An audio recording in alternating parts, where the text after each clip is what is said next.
Jalan-jalan ke Ulele yuk. Di sini kamu bisa menikmati laut sekaligus berwisata kuliner hingga objek peninggalan tsunami.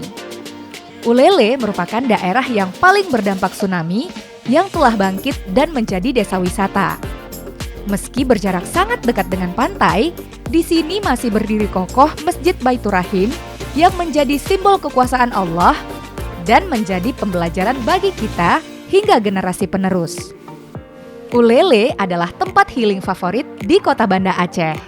Setiap sore, destinasi ini dipenuhi oleh wisatawan yang ingin bersantai sambil menikmati deburan ombak. Di Ulele, kita bisa menikmati pantai sambil ngopi. Di kawasan ini berjajar banyak coffee truck dan berbagai jajanan lainnya. Kopi dan pantai adalah kombo bahagia. Ulele adalah paket komplit wisata.